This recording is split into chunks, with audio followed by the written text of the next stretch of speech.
Thank you, Chair.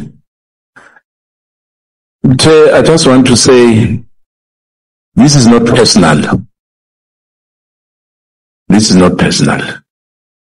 I haven't instructed any policeman to go and confiscate your gadgets of General USibiya or any other thing. Once you open a case, it ends there. I don't know. I'm not an investigator. I'm not a policeman. I don't know what happened. Whatever happened, I guess they were doing their work like us here.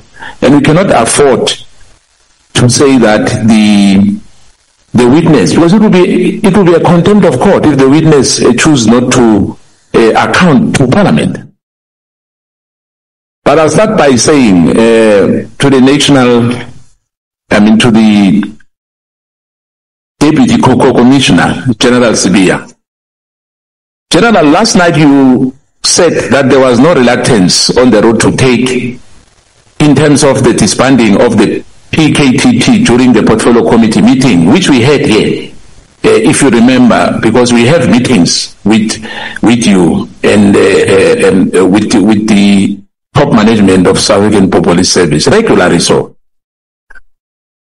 Now, can you confirm if the presentation by Lieutenant General Khumalo on that day, which you said it was endorsed by the National Commissioner, as presented in Parliament on the 5th of March, recommended a phase or an immediate disbandment of the PKTT? It recommended a phase-out approach. Now, the issue of immediate, which yesterday was an issue, why then immediate was immediate? As I explained yesterday, Chair, that when you say immediate, we were saying the process must start immediately. And when we say the process must start immediately, it means from today, started the process of disbanding. From now, you can start immediately. And this, even as you can see, is consistent with what is said in that statement, in that document of the 17th of January, to say stakeholder must be engaged, internal and external must be engaged, this must happen. And now it gave a roadmap of what was supposed to happen, which means everything was going to happen according to the roadmap. Up until the next morning on the 6th, when they gave an action plan themselves and said, in winding down, this is what we are going to do. Clarity on this will help to confirm the National Commissioner position, because in your statement it appears to indicate that the National Commissioner did not express any reservation regarding the decision to disband the PKTT. It suggests that he took part in several meetings related to the process, and at no point did he voice any objection or concern about how the disbandment would be handled. Do you agree with that? Don't. Because honourable members, you will remember that even at the Madlanga Commission, the National Commissioner admitted that no, he did not object. And they asked him whether, can you carry out any unlawful instructions? He said it was career limiting. So the bottom line is that they never, at no stage, the National Commissioner ever objected openly so. In my case, with all the documents, from my corner, everything that I was implementing, the documents that I received from the Office of the National Commissioner were saying, do it this way. And then whatever that he says come from him, it's not in writing in any way, to me, directed to me at least. Unfortunately, I said in this committee that we are not a subcommittee of Madlanga Commission, so I don't follow it. For me, we are fresh. You know, all the questions which I'm posing to you are very fresh. You know, it's not like I'm undermining anyone, but I just want to put it clear. General, according to you then, I'm quoting verbatim the presentation from the particular meeting, our meeting on the 5th of March. What was meant by the de-establishment or disbandment, which will take any form of transition from the PKTT to that component which you spoke about, of serious and violent crime within the division, detective, and forensic services. The transition will ensure continuity of cases, particularly those who are under investigation and those that are in court. The word transition appears twice in the presentation, and words have been meaning general. In your view, is it possible that something is in transition immediately? Yes, the transition meaning that we will then take it from this team PKTT to murder and robbery unit. This is transition from that to this, and it will take form in a phase-out approach, meaning that the phase-out approach says the first phase will be to deliver the case dockets to the murder and robbery unit, which is the phase they started, they carried out. Now, was it not only yourself and the chief of staff who were in favor of that? No. It's crucial, General, to separate separate NASCOM acceptance of disbanding the PKTT from his views or the method which you thought was correct. He may have agreed to disband, am I right? Possibly under pressure, as this was an instruction from the minister. Do you agree? No, I don't agree. Now, yesterday you said to us here that you are an accounting officer, inverted commas. Never said that. No. I will remind you, General. One, you said that General Mkhwanazi undermined you as his senior, am I right? Yes. Are you aware that as you said yourself, let me just give you that. Are you aware that the accounting officer in the South African Police Service nationally is NASCOM? Do you agree? Yes. Are you aware that he originated those powers from the statute? You cannot have that power at all. You only have delegated powers. Now, the provincial commissioner, Mkhwanazi or anyone else, particularly, they originate their power like the national commissioner at provincial level. Do you agree? Yes. So why are you saying Mkhwanazi undermines you? Like I'm saying, Honorable Chair, I think yesterday I did read out my delegation and then my functions, duties and functions as the Deputy National Commissioner and the legal framework that actually suggests what are my responsibilities. The National Commissioner, even in his own words, said there's no gap, there's no any other member between me and him. It's him, ourselves as the Deputy National Commissioners, then the divisional commissioners and provincial commissioners under us. So in other words, I'm a Deputy National Commissioner, I'm accountable to the National Commissioner, but the provincial commissioners and any other, they are below the Deputy National Commissioners. Let me repeat again. So are you saying it's correct for you to say you can come to Mpumalanga? You are senior when you come to Mpumalanga to the provincial co-commissioner? I am. In terms of powers, hence I'm asking you as a deputy co-commissioner, that the provincial commissioner, his powers comes from the state. He's an accounting officer at provincial level. Do you agree on that? I do. Now, when you come to the province, are you usurping his powers when you come to the province? Not at all. Yeah. Hence, I'm asking you, why are you saying Mkhwanazi undermines you? He undermines me because we are both well-trained members. from the college, from being a constable, you get trained as to the rank level structures. And you know which one is junior, which one is more senior to the other. And that is the case. That will never change. We'll come back to that because fortunately I worked before the General.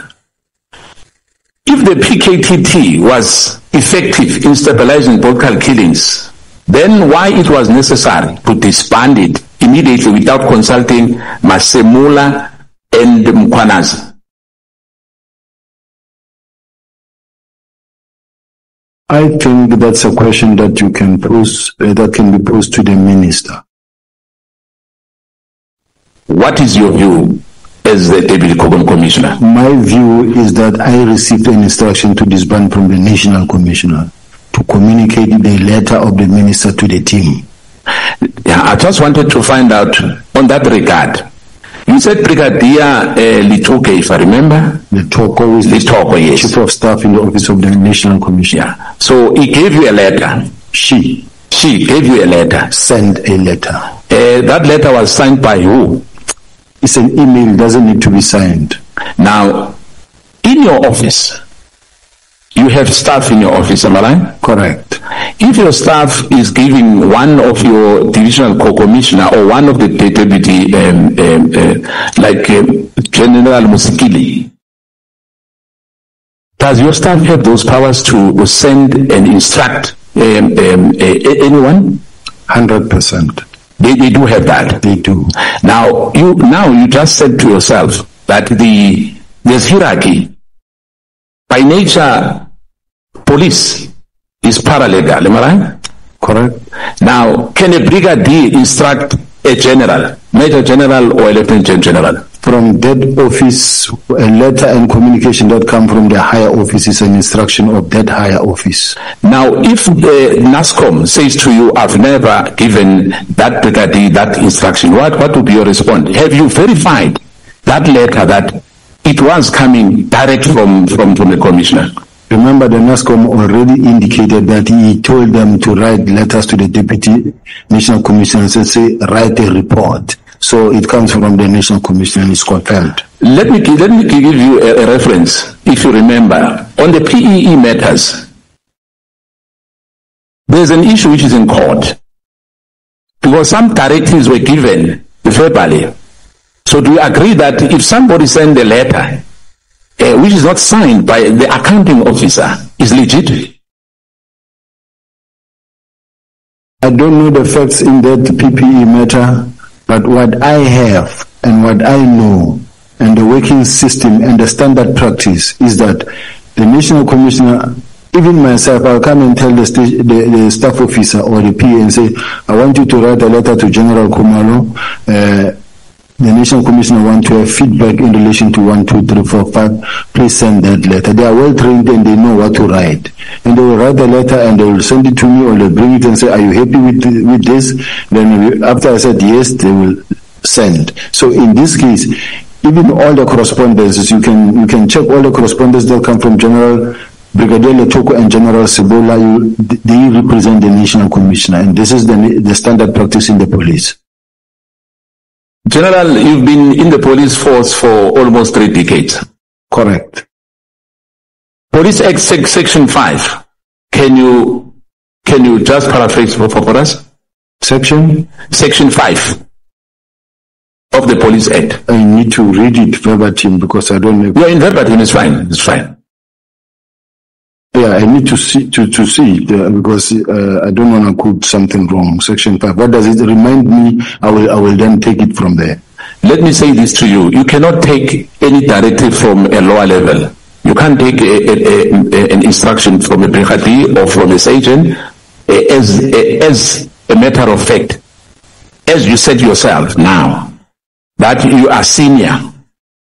But we are saying to us that a brigadier, in fact, even a colonel can give you instructions and say, NASCOM has said that has to happen. For instance, if a brigadier says to you, NASCOM say you must disband crime intelligence today, are you going to verify that or are you going to take that instruction? You know, like once a letter of this nature comes from the Chief of Staff of the Office of the National Commissioner, it is an instruction. If a letter comes from Major General Sebola of the National Commissioner's Office, it is an instruction. And if you are not clear about it, or the instruction is somehow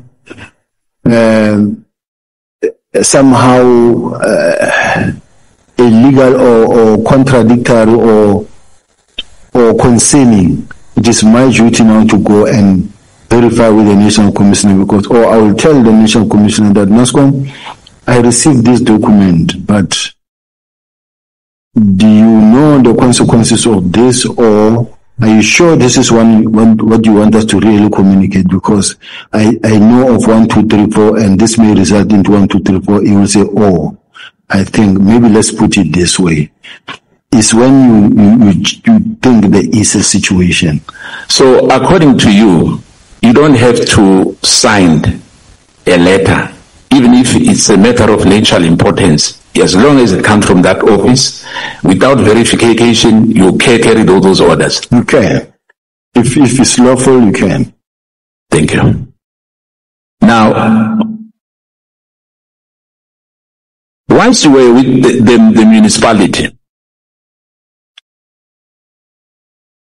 the competency of the vetting, where does that fall to?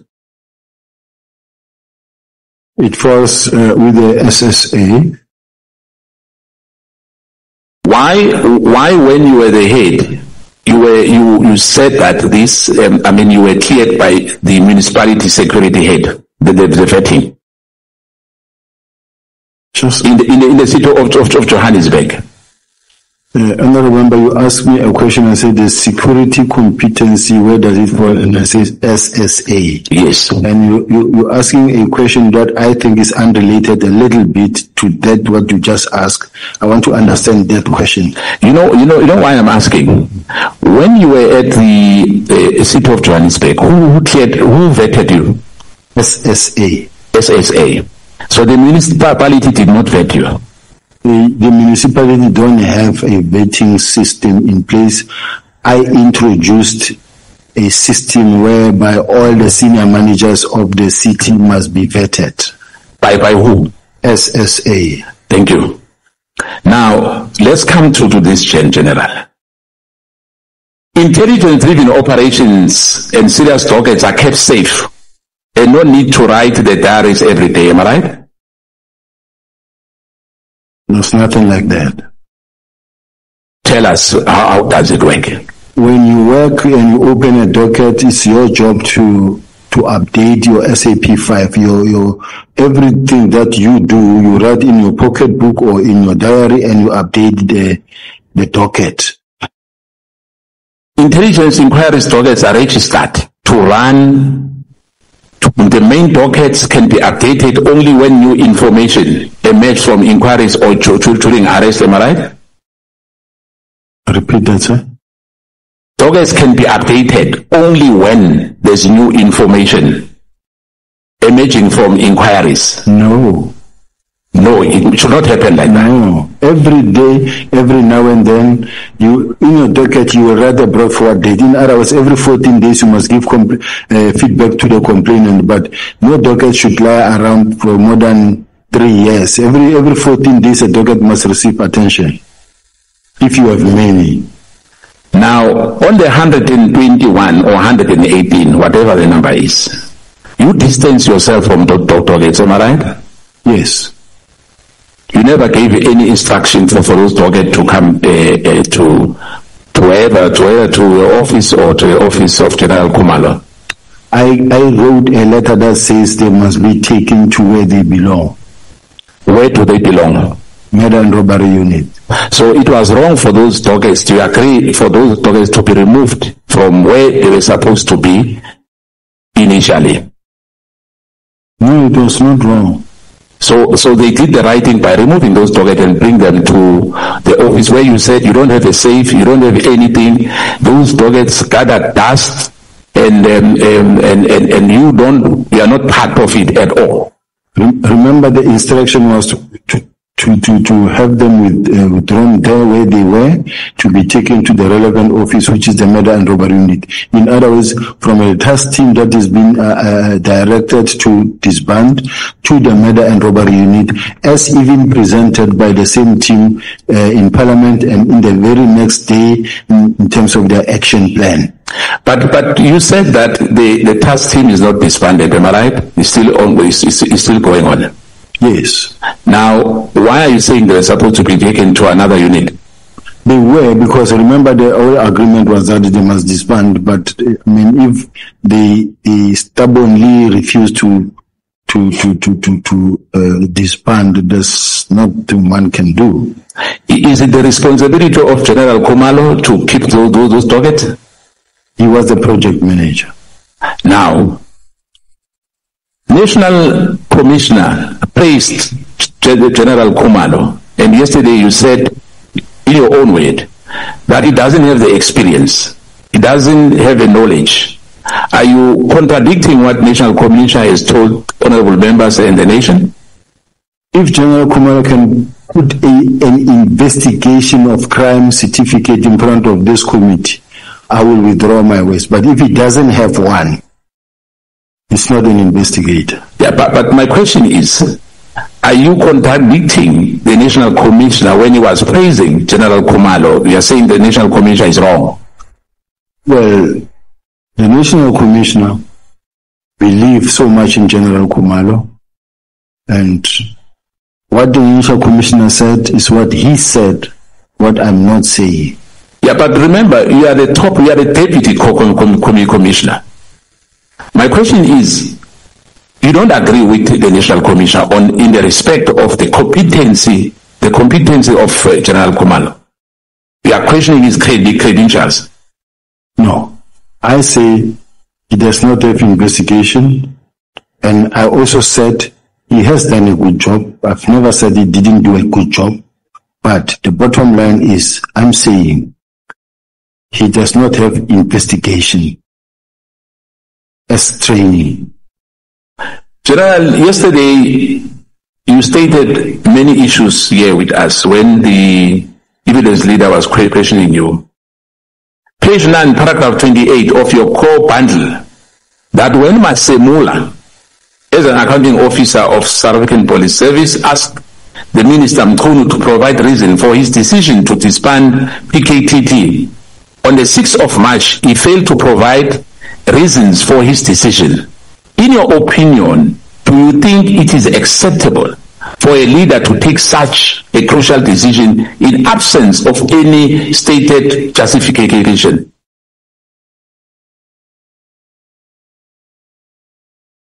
I want to understand where you are coming from. I understand the question so that I can respond. I heard what you say, but I'm trying to make sense out of how you're putting it, or to connect it. So please repeat the question for me.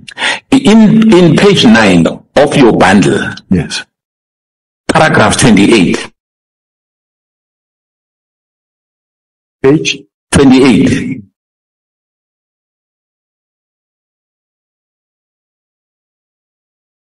Page 28. I'm at page 28, paragraph? No, page 9, page 20, I'm in paragraph 28. Page 9, paragraph 28.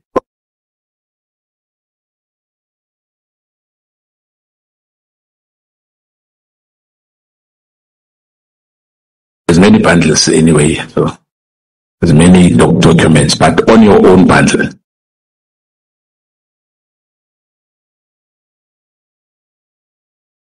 Paragraph 9, page 9 of my bundle. It doesn't have page 28. I'm not saying page 28. I'm saying paragraph 28. Don't have in paragraph, in page 9. It doesn't have, let me see. Let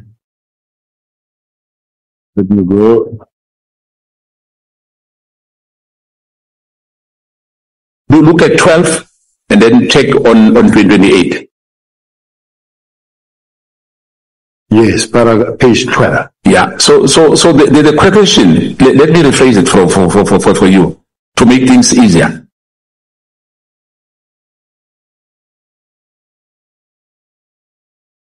General, you stated on that paragraph 28, on your core bundle, when Masemula, as an accounting officer, asked Mkhulu to provide reason for his decision to disband PKTT, on the 6th of March, he failed to provide reasons for his decision. In your opinion, I'm just saying in your opinion, let me finish. In your opinion, do you think it is acceptable for a leader to take such a crucial decision in the absence of any justification? Chair, just a second, Chair. The honorable member is referring me to page 12. Yes. Paragraph 28. Yes. Can I read it? Because when I look at it, it's not what the honorable member is talking about. Yeah, but why is he doing that? We'll come back to that. Do you think that Minister Mkhulu justification that the task team was established because of an executive decision? Therefore, an executive decision is all that is needed to disband it as a matter of justification to disband the task team.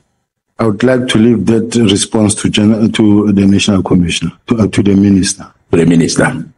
Does this not create a dangerous precedent, allowing the executive to informally or casually make a withdrawal decision in the absence of justification, in your view? That question I would like to leave to the Minister. Okay. During your teenager as acting national commissioner, you stated in your witness statement that Ms. Vusimuzi Matlala visited you to complain about a tender awarded to him. And you indicated that you will discuss the matter with the national commissioner upon his return. Why did you deem it necessary to wait for the national commissioner's return before addressing the matter? Because it was beyond me. This time it was beyond you. Yes. But remember, on that issue of disbandment, you said, as I said to you earlier, you took a letter from Brigadier Litoke, am I right? Litoko. You took that instruction, am I right? Correct. Without verification, am I right?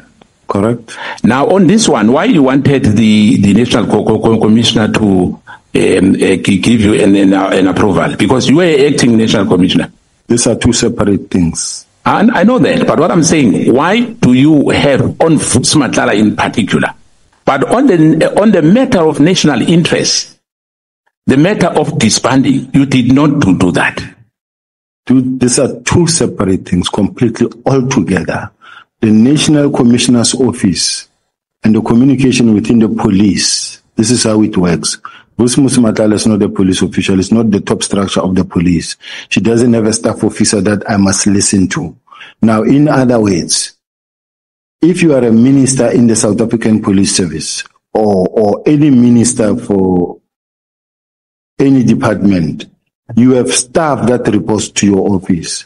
And that staff, including your PA, is entitled or is empowered or is delegated to write letters on your behalf. And those letters are deemed to be coming from you. Now, I'm going to sit on that. You chose to act on a directive given by Brigadier Litoko without a consultation with the National Commissioner, by virtue of an email, which was an email we know. Do you think that was appropriate to do? I'm still asking again. I want you, because you're under oath, to say yes.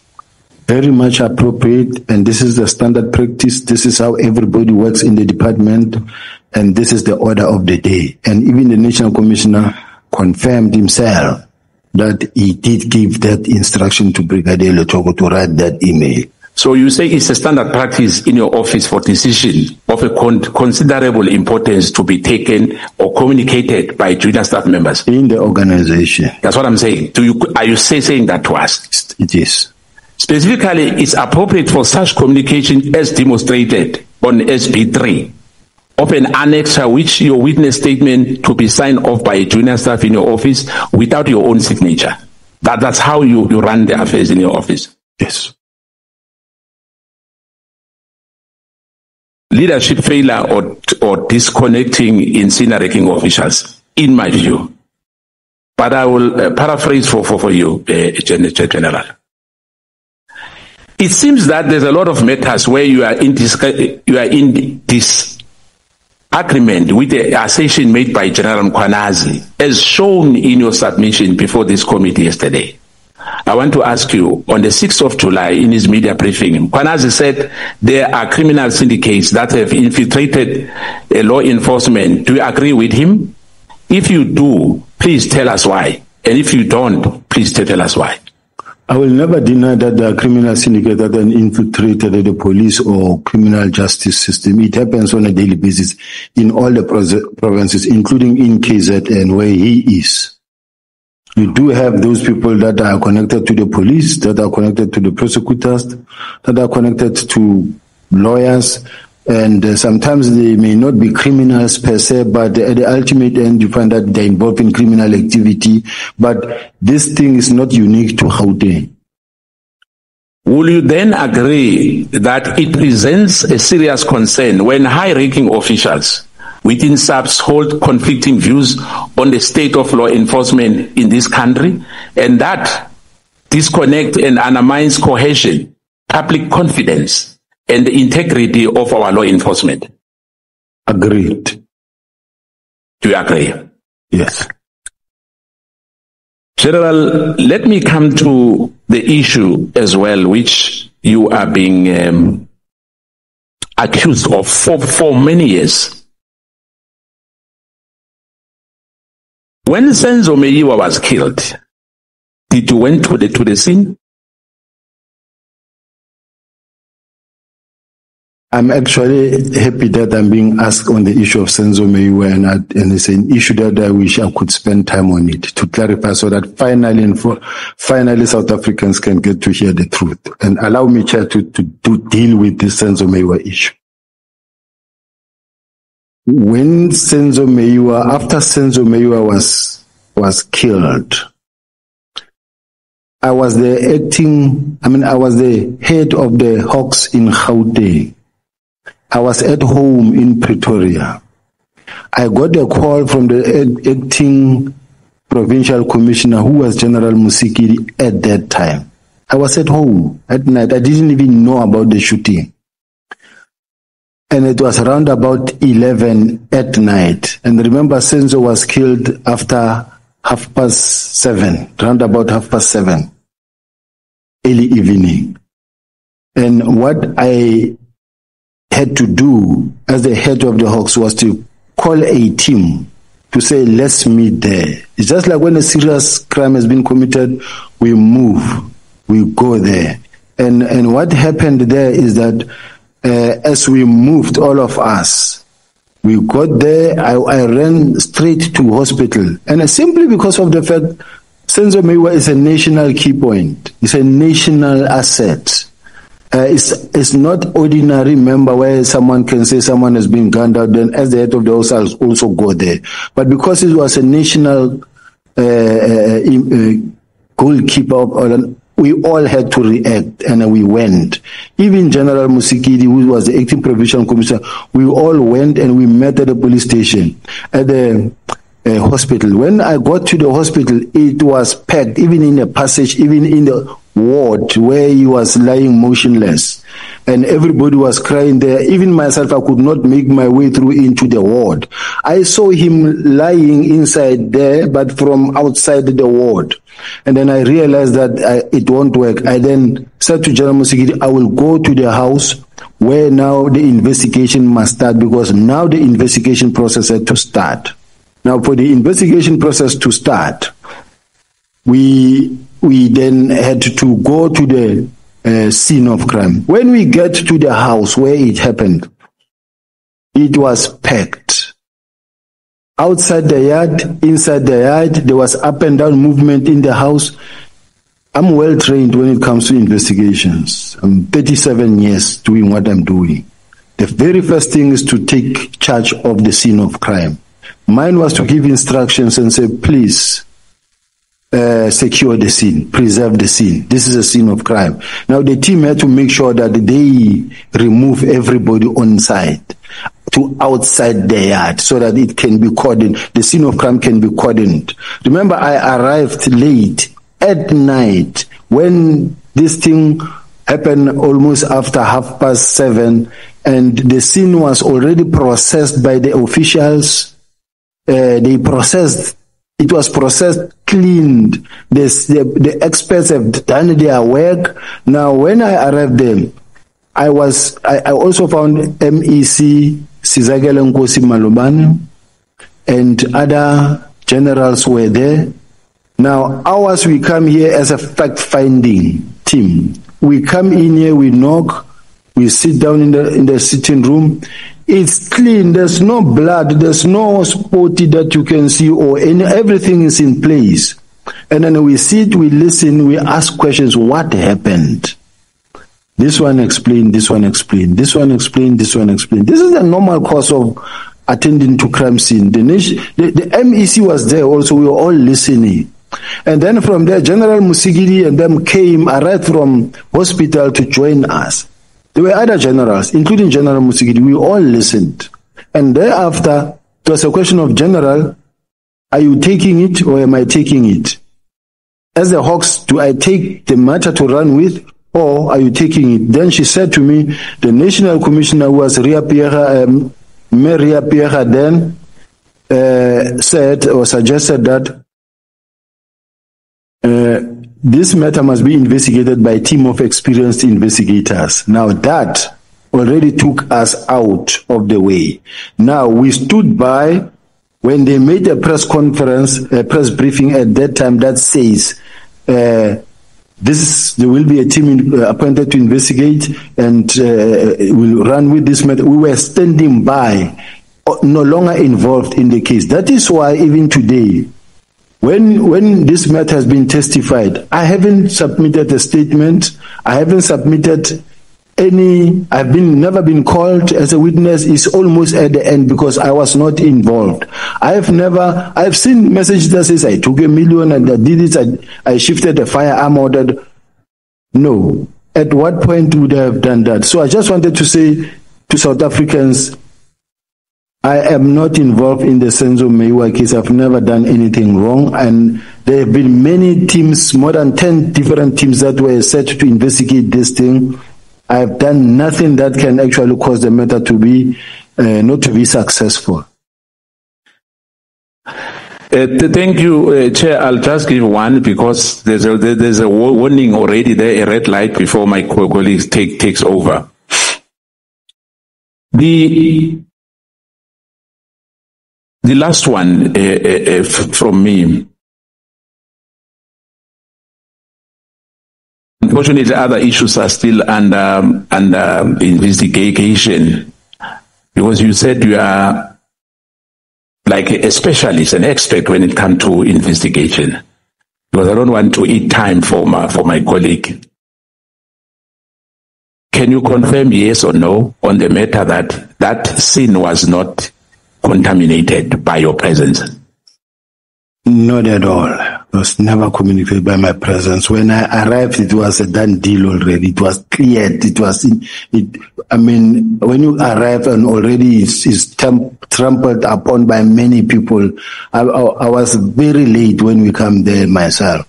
So were you the first person who arrived at the scene? Not at all. I came after 12 there, when in fact this thing happened after 7:30. So logically speaking, how can I be the first person to arrive past 12 when this thing happened at 12:30? Thank you, Chair. Honorable Shongwe. Ndaba. Sawubona. Hey, makumele umuntu akhulume nawe ngathi udla intelezi amehla vele angabona indaba. Ngifunde. Izolo before ngiqhubeka nje bengifuna ukubuza enye clarity seeking question. So bengisaba ukuthi uChair uzodla isikhathi sami ubuya ngishaya uChair yabona. Can you kindly assist me with ubundle le ku page 234 SB19? Just the first blocks ungifundisa ukuyifunda lapha ya mhlawumbe ungifundele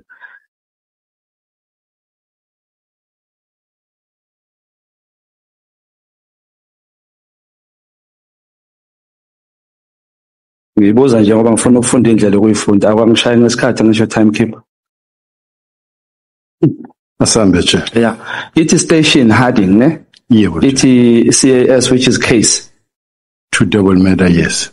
It description there. It is alleged that the ANC member had a meeting at Ghost Town while driving near Green Water Tank. He was shot 2 times on the head and the neck and succumbed injuries on the scene. There's a ETIO, is that the investigating officer? Yeah, Chair. Now in Khulala, outstanding. It analyzed section 205 to place. Can I read the name, Chair? Okay. Analyze section 205 and to place Tembelani Dlamini on the crime scene. It try to identify the suspect. I don't understand the outstanding. Is that outstanding or what? Please clarify this for me. This is the investigation that needed to be conducted. That is outstanding. And by so saying, Chair, may I be sensitive to the fact that it's very much important. And that is why, Chair, is very dangerous to mention the name, because this Sihle Zigalala does not necessarily mean that it is the current minister or deputy minister. So it's very dangerous to rely on the name that you find here. There are many names that you find that they are equal or they are senior. They are similar to the name of some of our leaders.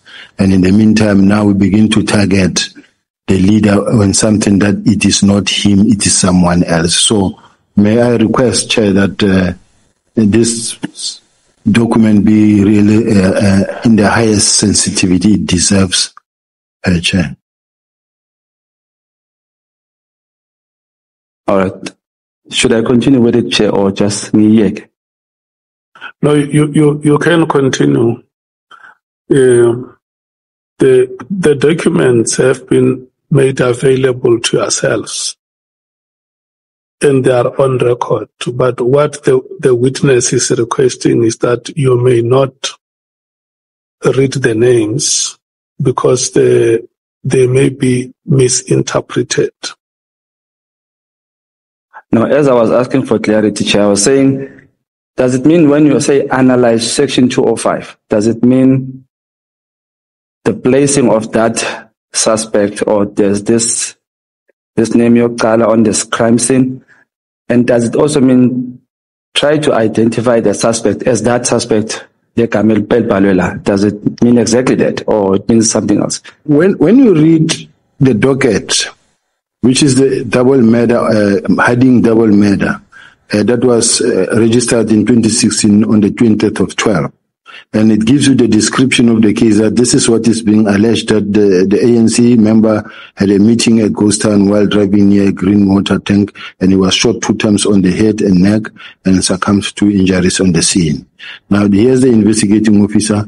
Now, here my main intention was to point out that the last day of investigation of this matter, the last handwriting in the docket was on the 24th of March 2023. This is the last time this team looked at this docket. So in other words, for almost since 2023, this docket was never looked at. 2 years. It was not open. It's somewhere sitting gathering dust. Now, the rest, the information that is outstanding in this docket was to analyze the 205s and to place this person on the crime scene. In other words, it's when you apply for the communications from the cell phone providers, the car trackers and everything, and then you analyze that so that you can see that it gives you whether this person was there or not. No, thank you. So this Sihle Zigalala that is here, was he arrested 2 years ago? I thought we agreed that the names are not No, going you said it's not the minister, just this one. I'm not sure. Okay. That's why I say I'm not sure whether he's a minister or We not. may pass. Do you agree with the relationship between uCacise Selibe no Glenn Aglioti made South Africans ukuthi bangawathemba amaphoyisa? And if you do agree, what do you think, or what should South Africans think, or what should they make of your relationship, if you have, between Brown Mokgotsi, who has relations with Cat Matlala? Well, what I don't know is whether they are criminals or no. Cat Matlala, I do know now that he's been arrested, but at that time, no one knew whether he was That's why even the police awarded him a tender, because they didn't know apparently that he was involved in crime. Even myself, I didn't know if he was in that a criminal. So, since one became aware that the man has been arrested, we cannot now further communicate or associate ourselves with him. But at that time, going backward, we didn't know. So when I didn't know him up until he came for the first time to the office. Okay. Asidlulela. Izolo ubufuna i-document yaka public protector, which you say it's the one that clears your name. Correct? Do you agree with that document, that letter? Yes. Okay. Which one is it? Because there's a letter written 18 December. And there's a letter written 8 May 2022. Which letter are you referring to? Can I be assisted legal with my protector report?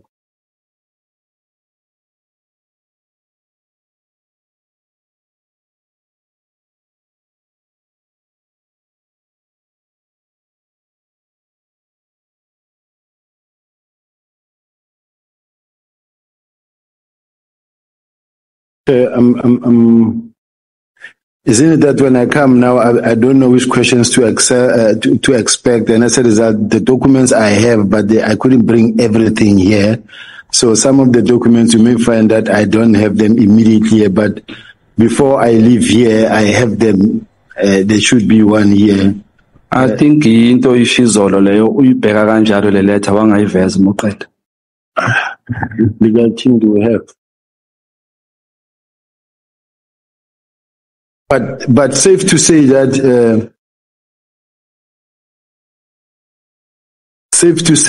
the public protector mentioned there that was employed by the city of Joburg and everything was procedural and legitimate, and as a result there was no issue about my appointment. I think singaxoxa ngayo ngoba uyayazi indlela yokukhuluma ngayo mphathi wami. Now that letter, before I ask you a question on that letter, in the SAPS, when one is subjected for vetting, and should that person fail vetting, do you continue to employ that person? Is the discretion of the commander or the head to say these skills we need. However, this person did not make it through the vetting department, through vetting, but also depending on the sensitivity of the post that you hold. For an example, there are many members who don't have security clearance. Similar KZN Provincial Commissioner doesn't have. Provincial Commissioner Western Cape doesn't have, but yet they deal with sensitive information. Because the letter ebhalwe advocate Bosisiwe Mkhwebane, who was then the former public protector, states that at the stage when he was investigating your case and he wrote the letter you are talking about, that clarifies you, he did not have the evidence ephelele. The city of Johannesburg concealed the evidence.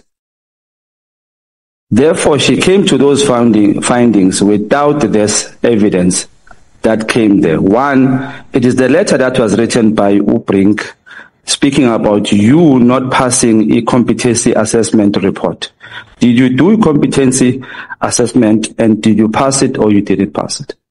I'm not surprised, Honorable, that it is that letter that come from Advocate Busiswe Mkhwebane, but Advocate Busiswe Mkhwebane was given all the information that she needed when she investigated, because remember, her team came, not herself.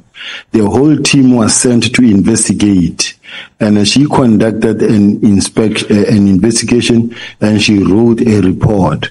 Now, after she was approached again by Mesuli Mlandu, after having been cleared in this report, she wanted to start again. And then we wrote to her and said, but advocate, you cannot review your own report. Then she wrote to the Hawks to investigate. And in the Hawks, I was cleared because the DPP refused to prosecute and said, but there's nothing here. And as a result, there was nothing. But I'm sitting with the report from the public protector that says, and it is important that we find it because it clears me. Now, as to the competency report, assessment, remember that when you get to the competency assessment, it's a document where they say to you, it's an exercise where they say to you, there's no right or wrong answer. This is just to look at your character and whether you are a strong person and which character you are. You don't really even need to spend time on this thing because there's no way you will get this thing right to say you are right or wrong. So I wrote what I wrote, and the result came the way they came and say you can be suitable here and not here. That is what happened. Why pass and why fail? Well, I don't. It doesn't say you failed it like it's a. It's like whether you passed. What do you call it? Let me say it was not positive. Wow, why pass and why fail? Okay, let me say I fail. Okay. 2016 November, you were appointed as a unit head, right? Yes. But 2017 July. Your job title changes to a HOD. Yes. It was converted according to the document of the public protector to an HOD. Did you convert that yourself as it is alleged that you appointed yourself to an HOD? There's no way you can appoint yourself in a city. In a city is well regulated. The group head forensic investigation service was established by myself. It did not exist. There was GIRAS, which was an internal audit, but I had to start a group function that will take care of the city's properties. And that thing went through the council. They will say the items that were presented before council and council approved. Okay. And Chair, there's no way I could be the head of the DPCI and someone like Mesuli Mlandu want to come and tell me that I cannot be the head of a small group forensics within the city. And this was based on the fact that already there were some differences between myself and Mesuli. I do have correspondence here that he wrote himself to basically he wrote a report regarding suspected clandestine rogue unit, and then he also wrote to former the late Jeff Makubu, may his soul rest in peace, where in this one, where that was written on the 20th of September 2019, He says reference is made to my report regarding the above matter, which was received by Mayor's Office on 16 September 2019.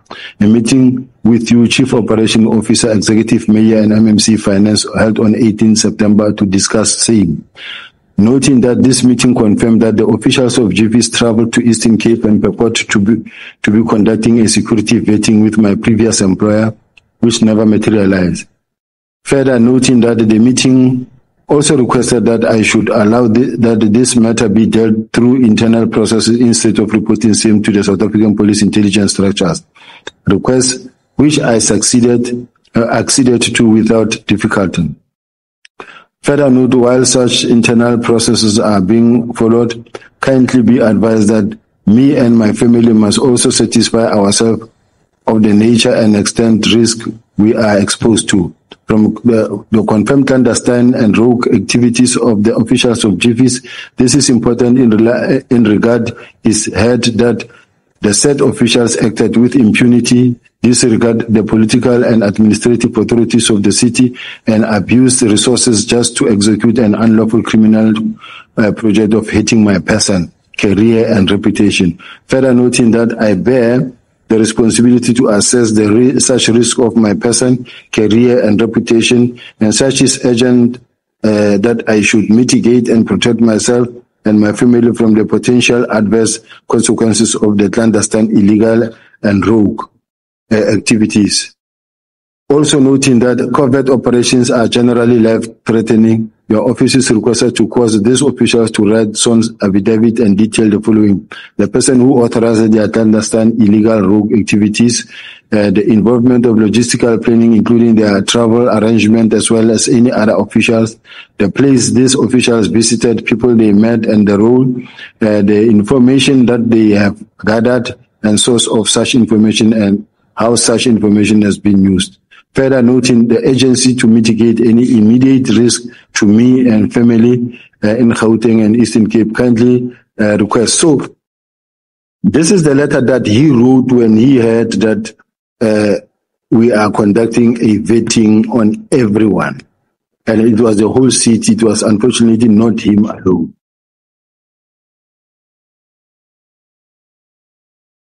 And I do have files, Chair, but this matter really, I felt that, quite honestly speaking, it have been dealt with by the public protector. There were Moody and Robinson investigations conducted, and all cleared me. State security investigated, the Hawks cleared me. For this thing, for people to take advantage of the current moment, the current situation, and be throwing this thing again through the back door, that we must re-listen to this thing that were investigated many years ago. To me, I find it really unfortunate, Chair, and I wish I could be protected under such situation, because these matters were investigated, closed. And if they were investigated and closed, why bring them here? It's all I'm asking, because the context within which General Mkhwanazi was making his press conference was, in terms of political interference, was based on the 121 dockets and the disbandment. Now we find ourselves dating back 5 years ago, former Minister Mthethwa, the late 2011, which I find unfortunate. Now this thing is being reversed again through the back door again. I don't think we should allow that, Chair. But not that I'm here to tell the Chair and the committee members that what to ask or what not to ask. I was just raising a concern that personally I feel that they're throwing it through the back door. Angithi baba uSibiya mfokandaba indaba isekuthenini kuthiwa ama-politicians and senior officials of certain positions benza izinto engaqondile ukuvikelana. So yingakho le methe ibuyile. So ngicela ngingaphathi kabi lokho. Ngoba the same letter wenothe uthembele kuyona yaka public protector. It's the same public protector that says iCity of Johannesburg yafihla i-evidence kwi-team yakhe ekuthenini ukuze afikelele kulesa sinqumo asithathile. So uphinde uyabhala futhi in this one. That's why ke ekugcineni athi we are at liberty to confirm that information revealed by Mr. Brink above, in particular the competency assessment report of Mr. USibiya and the non-approval of the municipal council. Can I ask Uguti, when that matter yokushintsha position and the grading of his salary from 1.2 million to 1.8, who was supposed to report that matter to your council? It was the city manager, and all the processes were followed. It went through council, and council approved. So it was not a private deal somewhere in an office. So it's not correct what the public reporter is saying here, Guti. However, this was not reported to the municipal council. No, it was reported to the municipal council. And who was the mayor at that time? From which party, if I may ask? I think it's former Mayor Herman Mashaba. He has never said anything to you about this matter of you being put to, the grading of your salary from 1.2 to 1.8. Are you also saying he's the one who appointed you or the municipal manager at that time? This is the municipality that appointed me. The same applies to the same Mesuli Mlandu himself. The same process that was followed to have man promoted or increased. His own salary was increased drastically from where it was to where it is now. So it's the same process. Are you aware that the public protector in his resolution said they must open a case against this issue? Which she did. And what happened to the case? They investigated and the DPP declined to prosecute. All right. Now, thank you. General Collins said you procured prohibited equipment in the city of Johannesburg with the assistance of Paul O'Sullivan. And we have seen a letter from the State Security Agency confirming paragraph 4 that you bought equipment. Can you confirm that? There's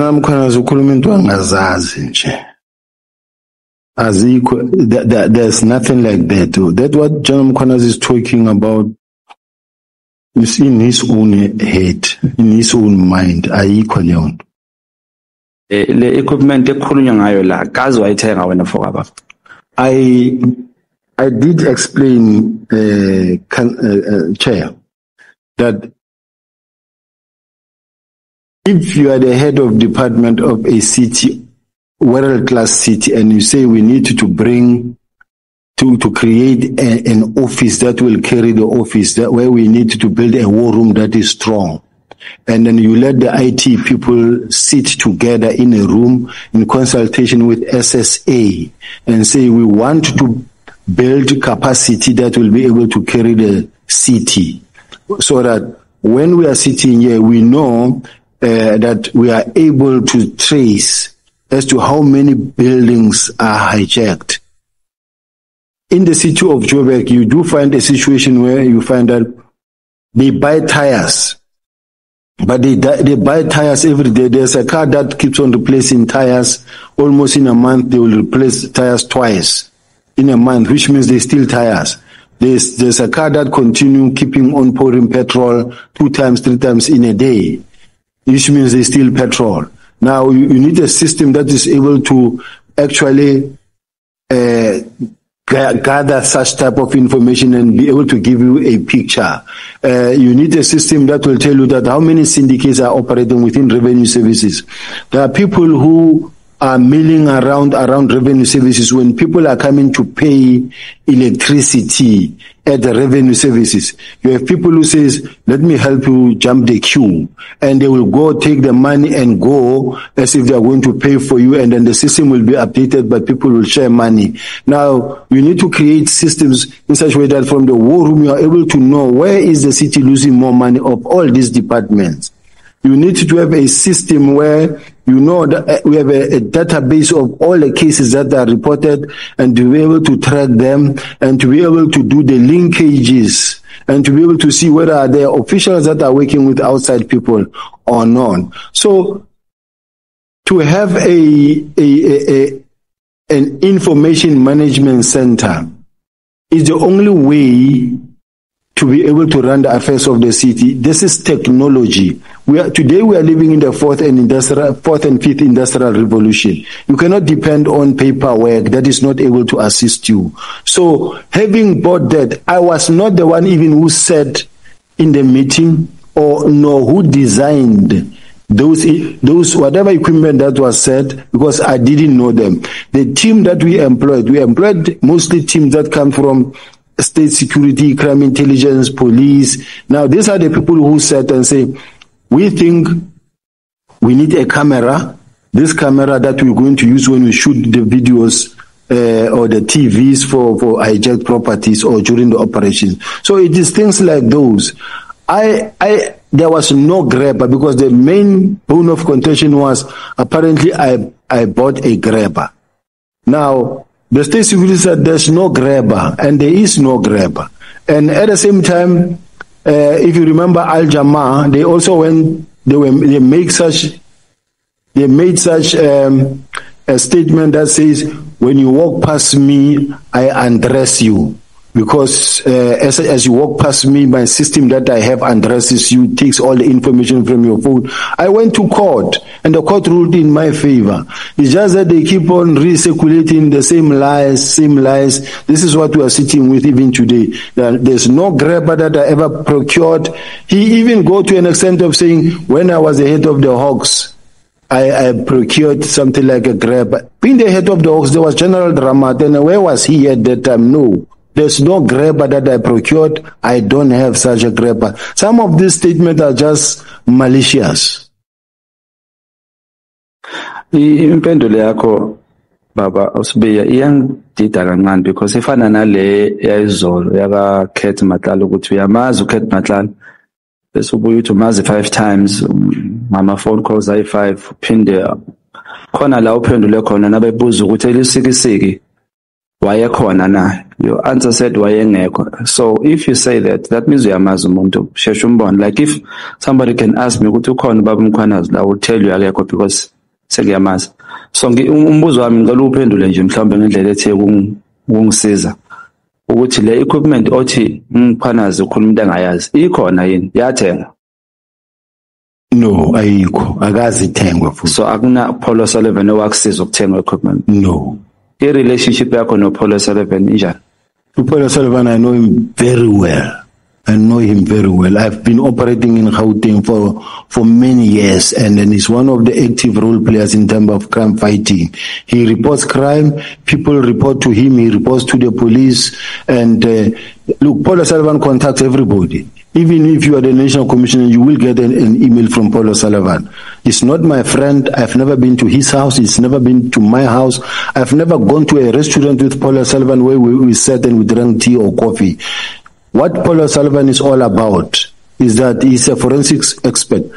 He receives many information that he processes and even relay to the police. Just like your Mike Bolhayes, your Thomas Chat, these are the people that are active in the crime fighting system. They are there. You can't avoid them, and you can't wish them away.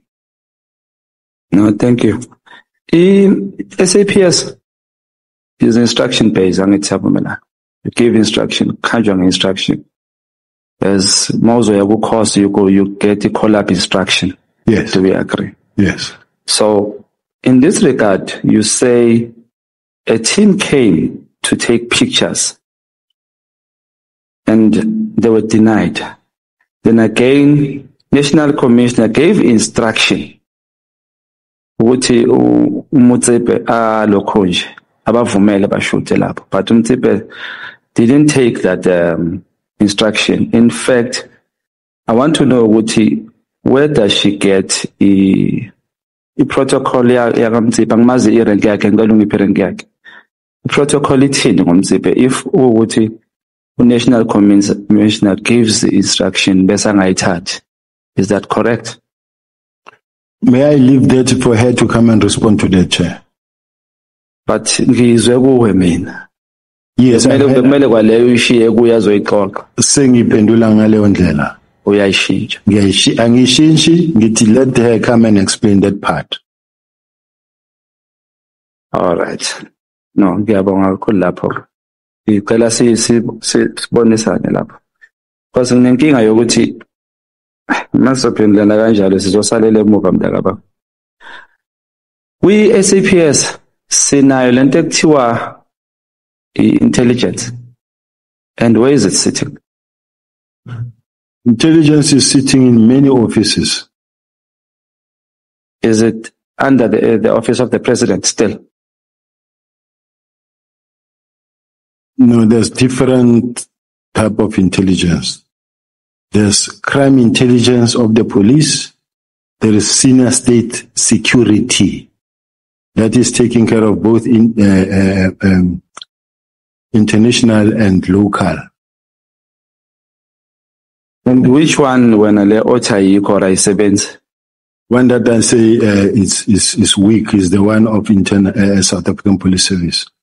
Lastly, what is your take, or would you agree with General Mkhwanazi when he says PKTT deserves to be awarded for their good job they did? Do you think the PKTT did a good job?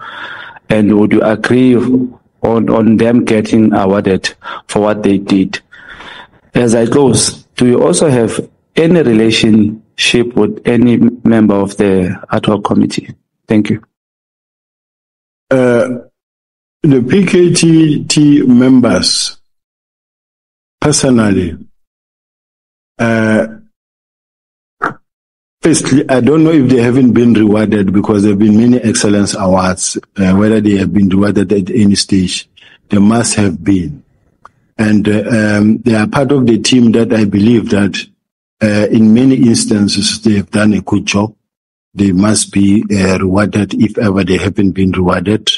It's something that I cannot say they didn't do a good job. Not necessarily mean that throughout the country they did a good job. But the problem is, if you did a good job in Gauteng, well, let's say in KZN alone, you can award them in KZN. In KZN, yes, you can award them. But whether they did a good job in the whole country, they were not there everywhere. When you look at Lusikisiki, it's Lusikisiki 18. They were rewarded because of only Lusikisiki. But even if they did a good job when it comes to whatever matter they dealt with, and the commander feels that they need to be rewarded, submit paperwork and they will be rewarded. Shay didn't finish the question. Do you want to make a follow-up, honorable member? Still the very same question, which does know any member of the ad hoc committee.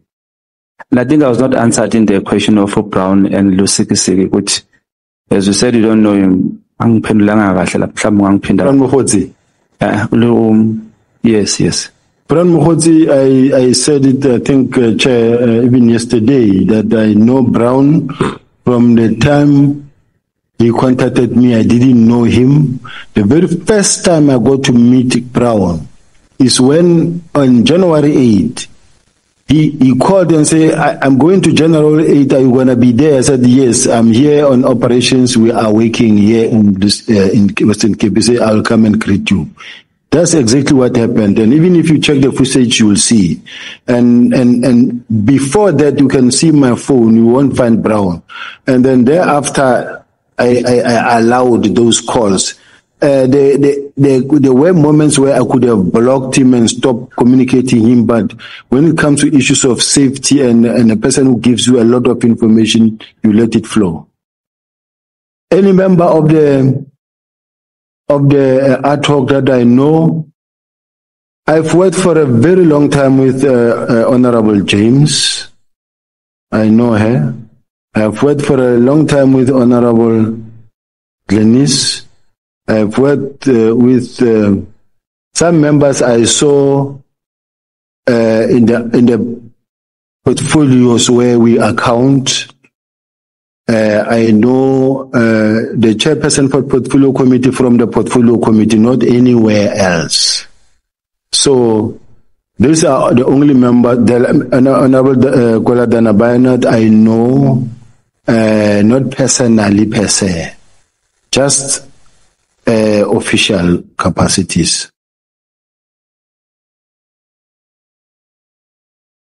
I don't mind. I can only give you the last question.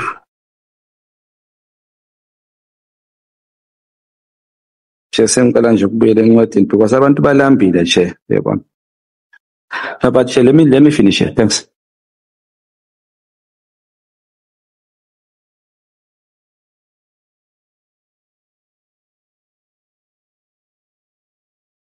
So,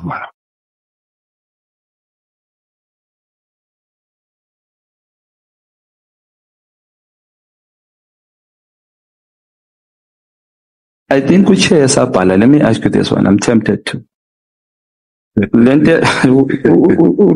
General Mkhwanazi says there is buying of Lamborghinis and all that to by intelligence somehow. And you said there's no such. So I want to ask Uguti, in the SAPS in totality, akwenzeka ukuthi uthole ukuthi umuntu uyi-spy uthunywe yini to infiltrate a certain criminal syndicate? Is no such. Is there no such?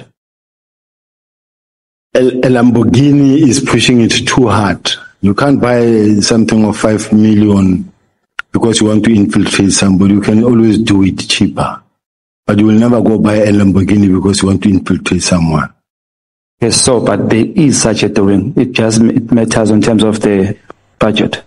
So it can be done. Even if let's say you want to run a covert operation, we have well-trained undercover operators that can infiltrate that space.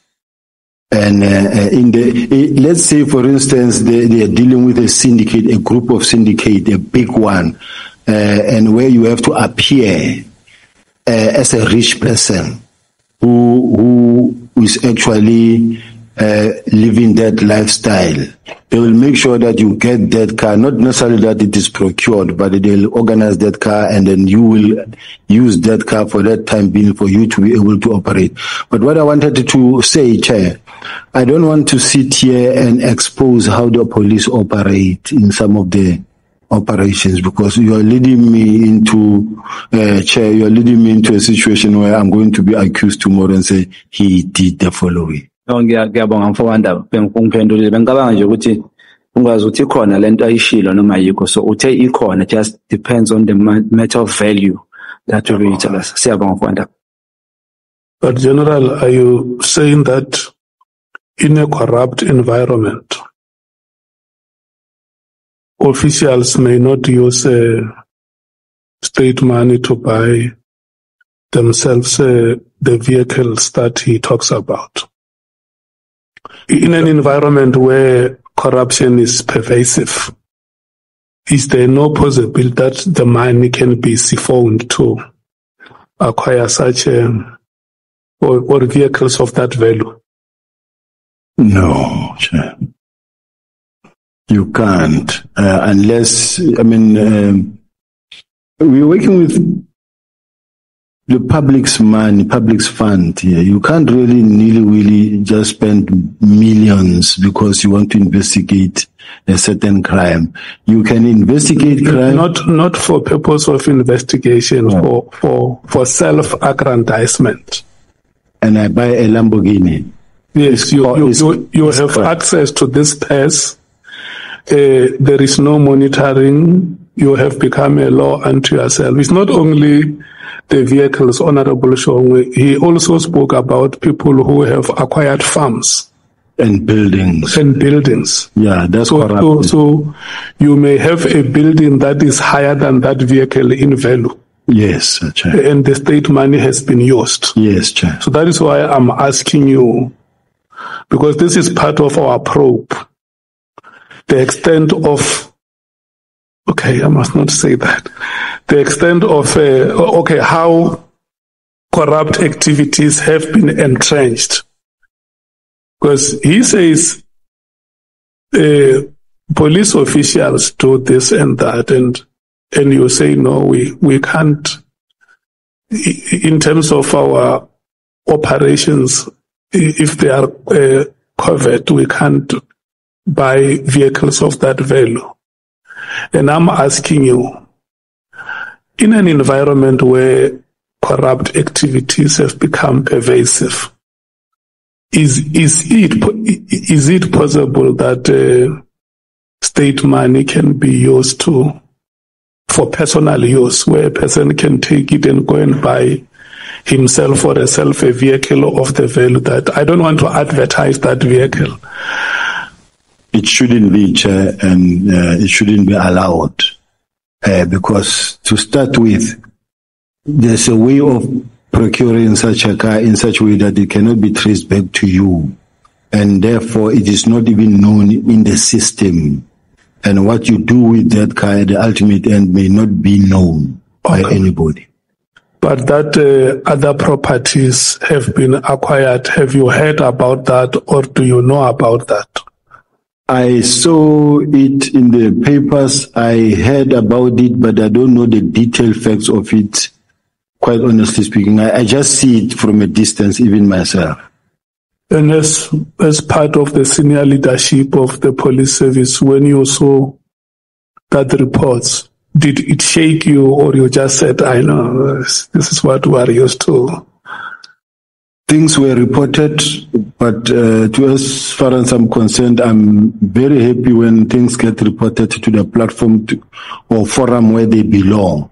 And they were reported to the IG, and the IG conducted the investigation and dived deeper in investigation, consulting with the IDEC or NPA, and they came around a decision whether to prosecute or not. Okay. But none of us were involved in the process. Let's leave it that. Thank you so much, General, and I want to thank you, honorable members. Honorable Adams, we have made it a practice that when we have an honorable member in our proceedings, we introduce them for the public to know that